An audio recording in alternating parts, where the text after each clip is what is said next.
parallel that came out. This clip wasn't played on primetime TV. You would have had to be watching online streaming last week. Is a video that played on the Wednesday night of the convention. It's a tribute to Ted Kennedy. And if I can get it up.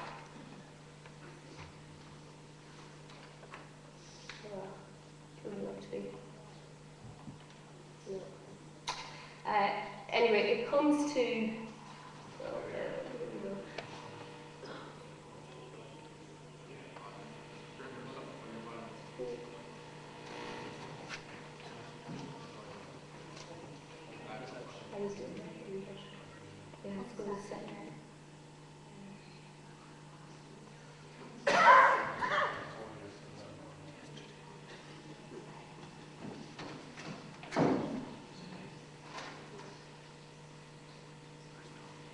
I'm afraid it isn't working, so I'll talk over this one again, I'm afraid, sorry.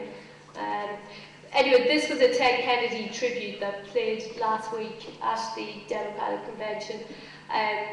Very effective video. You know, it was the first convention that Ted Kennedy obviously was in attendance for. And it played for 3 minutes, and very effective video in terms of recounting the story of the Liberal line. But it got to, I think it was 1 minute 40 seconds in this video, and there was a wow moment in the crowd, because it went back to a previous debate between Ted Kennedy and Mitt Romney on key issues like abortion, on pro-choice. And they were having it back and forth, but you come to Mitt Romney and he's there saying, yes, I'm in favour of choice in certain circumstances for a woman. And as we all know, that is not Mitt Romney's position now. And this kind of played into the whole Democratic theme of Mitt Romney being a so-called flip-flopper. And it comes then to this brilliant moment where Ted Kennedy and him are back and forth, and Ted Kennedy saying, you know, you're running out of options here. If you keep going like this, I'll have you voting for me in 2 weeks' time. And there was a massive burst of laughter in the crowd, and everybody kind of felt that's a gotcha moment. We're going to see that again in an ad, because as I say, Mitt Romney does not generally talk about his Massachusetts record because it was a little bit more moderate, a little bit more liberal than what it is now. And the Democrats had great pleasure in reminding the public without of how there used to be a different stance. But I would encourage you, I can't, it's unfortunate the volume isn't going to play here for you, but if you go to YouTube and put in Dem Convention Ted Kennedy, this video will come up for you. This is the moment starting to play out here now with Ted Kennedy and Mitt Romney. Go to 1 minute 40 seconds and you'll enjoy it.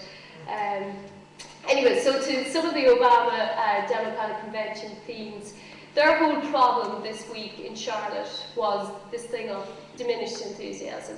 That for 4 years, Obama had promised to get the unemployment rate down under 8%. It's still at a stubborn 8.1% and higher. He had, pledged things like Guantanamo Bay to do something for the undocumented, in terms of the DREAM Act. So there was kind of a multitude of things that Obama had promised, and there are people out there saying those promises were not kept. And the question he had to answer this week, and that Democrats had to answer, is, are we better off 4 years on, and why should we give you another 4 years when you said, I'll be a one-term president if I can't do X, Y, Z.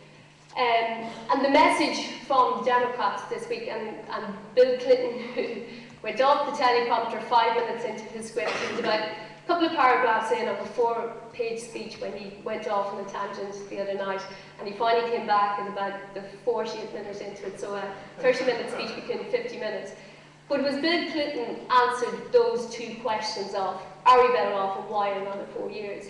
And the key message for Democrats this week was still believe. So you'll remember back in 2008, the hope changed. So their thing is, I still believe, we still believe. These promises have been kept.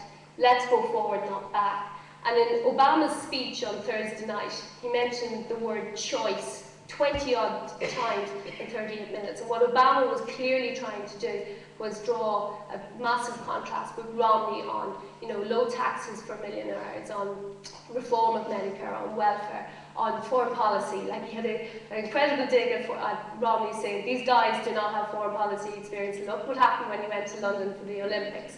So So this is a theme they're subtly trying to build in now as well. The choice is there. And the target, and we touched on it earlier, it keeps, all of them are after the same pool of voters now: women, Hispanics, Latino community, the middle class, and this phrase middle class is used all the time now by both sets of groups. And there I talk about the 2008 believers. They are the ones that Obama has to win back, and the poster generation. And the plan, as I say, it came from Bill Clinton over 50 minutes. He borrowed the extra 20 just to ring it home, and it was Obama that followed through with it. Possibly not his most memorable speech ever. It was kind of a ticking box exercise really for Obama on Thursday night. But whereas 2008 was about hope, it was about a story, I think Thursday night was about Obama being presidential, and that was the difference in all the speeches he's given over the years. Thursday night was presidential. And I talked a moment ago about the future revealed at the Republicans in terms of Chris Christie and Condoleezza Rice in terms of future leaders. We didn't get the same sense of that at the Democrats, because the star of the week really was Bill Clinton, which in turn then prompted people to speculate about Hillary Clinton. And Hillary, of course, wasn't there because that would have conflicted with her role as Secretary of State. But also, a few people started wondering, right, is Michelle Obama the one that we're going to look to in 2016? Or Julian Castro? And again, for people who maybe didn't get to see his speech, which was on Wednesday night, I again would encourage you, go to YouTube and check this guy out. He's the mayor of Santiago, and he has been called the Hispanic Obama. There's a huge community of voters out there who think he is going to do for the Latino community, Hispanic community, what Obama has done for the black community now in America. So, I'll come back, what key messages? So, the whole deliverance, and we're seeing it kind of come true in the ads that Todd talked through earlier. Obama is backward, not forward. Forward is the Obama slogan. Let go of the disappointment and change direction, whereas the Democrats are saying, go forward, not back. We've come too far to go back. And I think, the last 2 weeks, and we'll see it playing out ever more, the choice is now being crystallised, whereas 2008 did become about a personality, the Obama personality versus McCain, the story of Obama, the American dream, him encapsulating that American dream. This election is now going to be different. It's going to be about policies, it's going to be about Medicare, it's going to be about gay marriage, it's going to be about the social issues, it's going to be about the economy, it's going to be about how you create jobs. And I think between now and I think we are 59 days out on this marathon to November 6th, it's going to be policies, and it's going to get very ugly, and we'll all be braced, and I hope you'll all enjoy it. And stay tuned.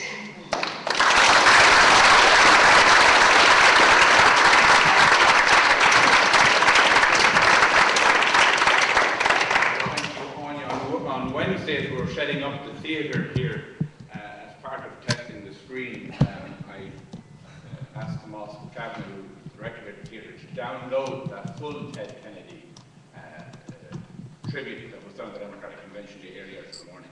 I have to confess, I was up at over half one to watch it live. I was waiting for an excuse to play it sometime over the weekend at Kennedy Summer School. So at the end, we're going to end this session, if at all possible, Tomas, by showing that full clip as being very, we'll sort that out with the modern technology, I think, on his own laptop. In the meantime, it's time for a cork view of the American president. Gary Murphy is somebody whose writings on John Lamass, on Irish politics generally, and more recently on the regulations of lobbying, are cutting edge and enjoyable. He's also had an interesting take at times in the American presidential election, informed a bit this time now also by the fact that he's returned recently from a sabbatical at North Carolina University. Gary, give us your take.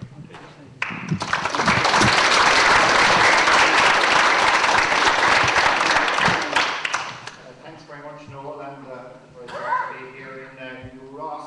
My first memory of Wexford is the 1976 All-Ireland final, which I went with my late father.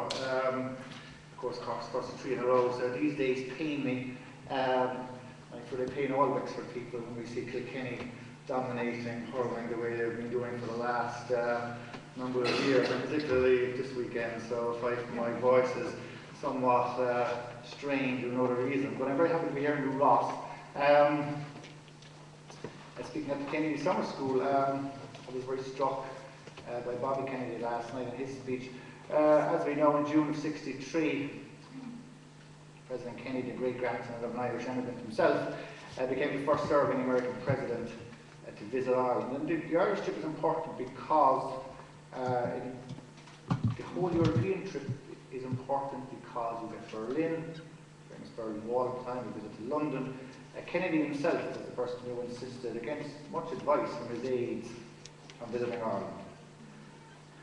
And rather interestingly, in light of the terrible events of Dallas just 5 months later, there were at least 3 people who didn't particularly want to come because the Irish police, the Garda, received 3 death threats. I thought I'd start with this just to show what we can find out when we go rooting around in historical papers.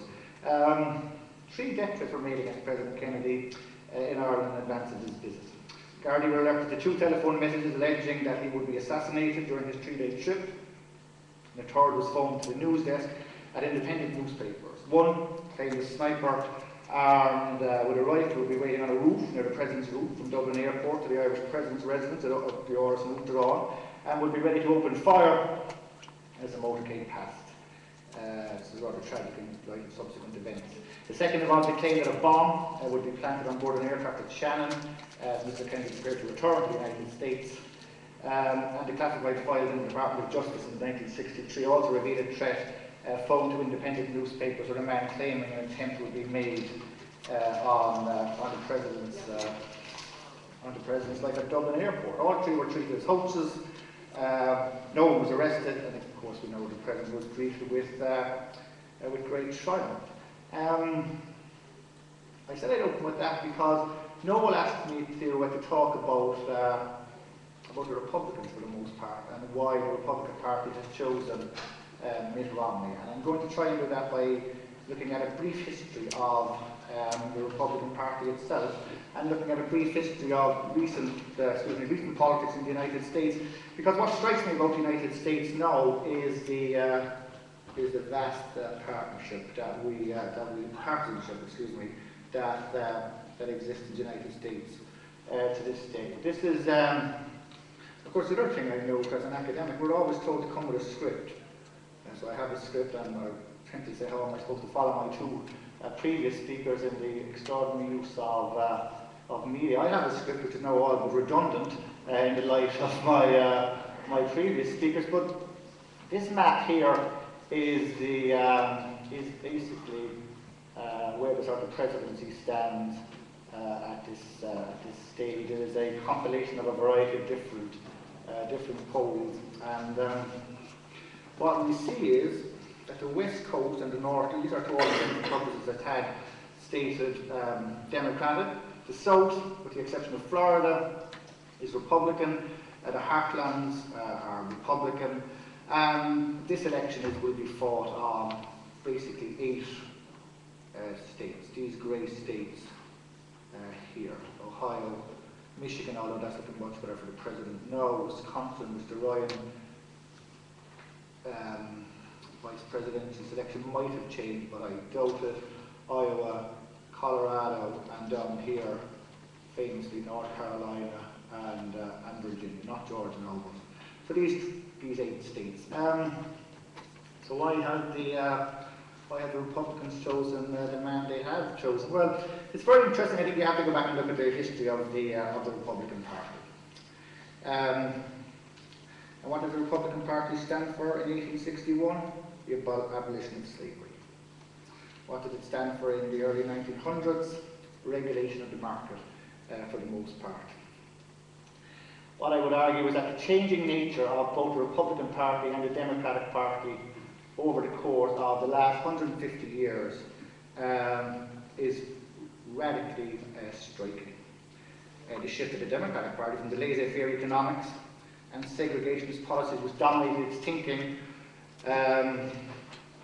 until after from the Civil War right up to first the Woodrow Wilson presidency of 1912 to 1920, and then the Franklin Delano Roosevelt presidency, is one of unusual richness, basically. If I could just, I'm going to try and show another map if I can. I'm not sure this will work, but I'll try my best. This is a fantastic result, fantastic site, westextraelectionatlas.org, for those of us who are interested in the history of the United States. Take 1896. No, let's take 1900. 1900, William McKinley was elected president. Teddy Roosevelt, who I've written about a lot, was his vice president, reckoned to be the most dangerous man in America by the New York Sun. Here you go, this is the map, and this is a standard typical map of the United States. All this red here, the red and blue are changed in this historical maps. This is Democratic. The South voted Democratic because Abraham Lincoln was a Republican.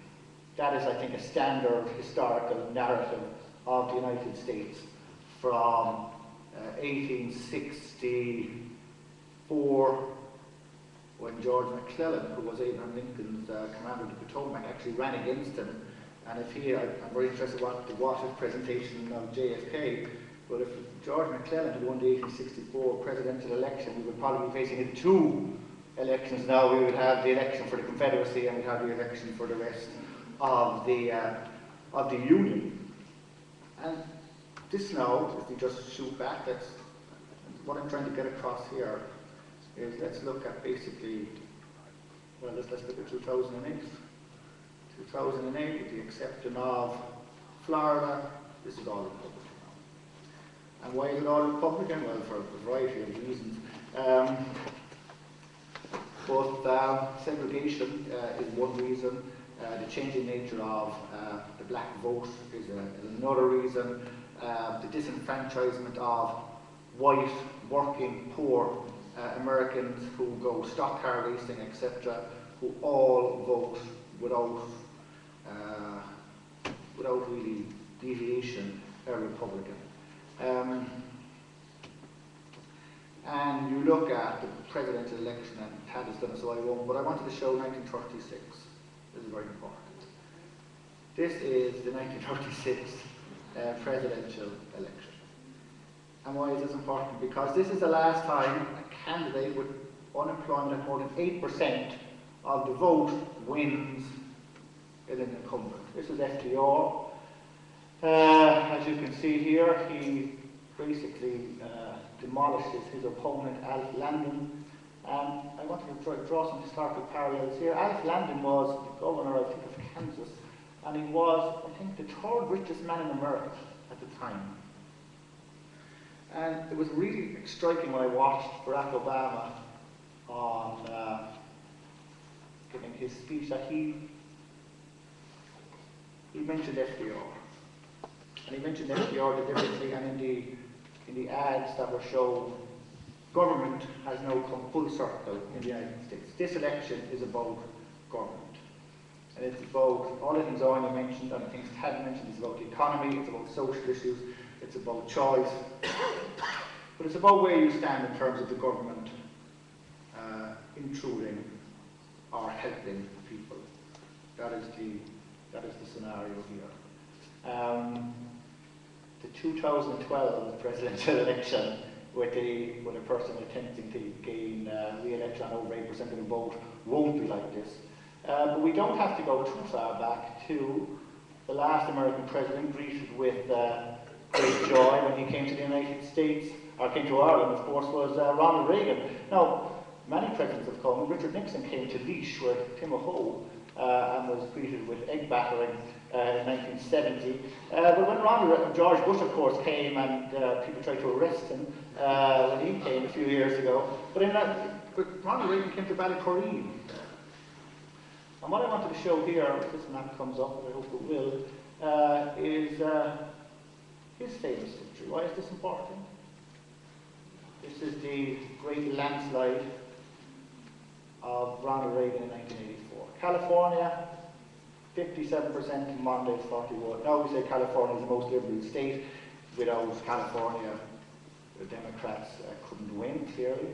And Minnesota, which was what the Monday was barely won, otherwise you would have had the first ever clean sweep. And why do I mention Ronald Reagan? Because The Republican Party, and I'm finally getting to the sort of what my talk is supposedly about. Why have the Republicans chosen Mitt Romney? Because they want to get a person who can reach out to independents. This presidential election is about 47% partisanship on the Democratic side, 47% partisanship on the Republican side, and 6% who are up for grabs in about 8 or 9 states, as we have discussed. So that's what we're talking about. We're talking about a very limited electoral map, basically. And this landslide was based around Ronald Reagan attracting the so-called Reagan Democrats, white, working class, truck driving, formerly unionized workers in places in the steel mills in Pittsburgh, the car manufacturers in Detroit, the steel mills and the Rust Belt, and the techies in Apple and in Microsoft, etc. And what he did very successfully was he communicated a message beyond the core. And what's happened in the United States since the great triumph of Ronald Reagan is that the partisanship has become more pronounced, and the scale of the change in terms of a voter will change their mind from one election to the next has narrowed considerably. So if we go to Barack Obama in 2008, what we see is a scenario where he can be guaranteed that roughly 48% of the voters will vote for him. And what he needs to do is to get enough voters in enough states of these states that are in play to vote for him again. And that's what Mitt Romney needs to do. And when I was struck looking at the Republican candidates, you know, Rick Santorum, in many ways, you know, an ideal candidate you would have imagined for the Republicans, the child of Italian immigrants, a great success story in terms of the sort of the American journey, the journey from immigrant parents to a son within reach of the White House. The trouble was for Rick Santorum is that he would have only appealed to the base. The trouble for Rick Perry in Texas was that he probably would have only appealed to the base. And what you've seen with Mitt Romney, this is my theory, basically, is that Mitt Romney outspent, of course, all his rivals in the Republican primary, but he is the one person who can, it seems to me, reach out to a significant number of independents to get them to vote for him and against the president. The flip-floppery that Anya mentioned is, of course, well-deserved, but that is politics. And Mitt Romney is clearly not the first and will not be the last person to change his mind, whether in Ireland or in the United States. His selection of Paul Ryan is important because, if anything, it shores up the base and it removes the threat of Republicans staying at home because of Mitt Romney's Mormonism. I think we can now exclude religion as a factor. There's no polling evidence whatsoever to suggest that Romney will suffer for his religion. That was a big deal in the Republican campaign, and that has faded subsequently. Importantly, and I have to stress this, there is no evidence whatsoever that a running mate makes any difference in recent presidential elections. Sarah Palin certainly gave John McCain big bumps, and certainly once most people saw through the sort of glamour of the early of her fantastic, memorable convention speech, and then quickly sort of forgot about her, as the president, putrid President McCain was forgot about her. But that was at the top of the ticket. That was the top of the ticket election. Dan Quayle, who remembers him? Dan Quayle, who got the view that most people in Latin America spoke Latin, couldn't spell the word potato. What happened to him in 1988? Well, I can show you now. There you go. That is the George Bush, as Kat mentioned, this is George Bush, Michael Dukakis. J. Danforth Quayle, there he is. You know, and go back just to finish on the Kennedy School. I knew President Kennedy, you all know President Kennedy, as Lloyd Benson crushed him in the vice presidency debate. What impact did that have? Zero. Okay, so the Ryan-Biden debate will be a sideshow, in my view. Sarah Palin held up quite well against Joe Biden in 2008. And any view that Ryan will crush Biden seems a bit far-fetched to me, but in any way it won't make any difference. This is a top-of-the-ticket election. It's an election about whether independents, that 6%, can trust President Obama to give them improved working conditions, etc., over the course of the next 6 years, or 4 years, excuse me, or whether it's time for a change. To finish, I've written a lot about lobbying regulation. In 1995, there was a lobbying regulation act passed in the United States in the Congress by 421 votes to zip, 0, nil, naught, whatever. And that was in an area where you had President Clinton, who was on the verge of collapse in one way, and then came through to win the 1996 election quite convincingly. 421 to 0, lobbying regulation. You could not have an act of any type enacted in the United States in 2012 on such a vote. Any policy put forward by the President is rejected by the Republicans. Any Republican congressional efforts are rejected by the President. You are in an era of partisanship that shows no sign whatsoever of ending, basically. And the hope going forward for, of course, the President is that the next 4 years, if he is re-elected, he doesn't have to face the election again, so the Republicans might actually let him do something. The hope for Romney is that he will win and the Republicans will take the House and the Senate. They won't take the Senate, but that's their hope, it seems to be. So what we're faced with, to finish up, is an election which, on election night, you need to watch for 8 states and you need to watch for roughly a couple of million voters. So we have a scenario here where you have, what is it, 70, 60, 130 million people voting, and it'll come down to maybe 2 million in 8 states. If I was to put my money on it, the scenario for the President remains good. It remains good because in states like Pennsylvania, Ohio, he remains stubbornly ahead, if only ahead by 1% or 2. The Electoral College math, as Americans would say, is extremely good for him. Mitt Romney offers the Republican Party somebody who is not welded to the base, but certainly needs it, and his hope would remain that enough independent voters will see him as a moderate who won Massachusetts. He couldn't have won Massachusetts running on the platform he's running on now, but as they say, you campaign in poetry, you govern in prose. The hope of independence is that the hard right platform will not remain a hard right platform, will be somehow, will be somewhat malleable as the years go by.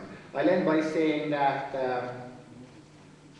the Republican Party in 2012 have, in my view, chosen the one candidate who potentially could beat Barack Obama. Santorum would certainly have lost, it seems to me. Rick Perry would certainly have lost. Ron Paul would have lost, although he was never really a very serious candidate. And people like Chris Christie would also probably have lost. But in Mitt Romney, what they have is somebody who has had a pseudo-liberal past, who has the advantage of creating, according to himself, thousands of jobs, and also firing them, but we won't go there, who does have a rather fine, has a rather odd suggestion of putting in place into the Constitution an amendment that says you must have substantial business experience to run. I've never heard of this before, I don't know what it actually means, but there you have it. I'll end by saying that I will bet a very small wager, and not very much, that President Obama will be slightly re-elected and will force a change in how the Republican Party faces elections from here on. Thank you very much.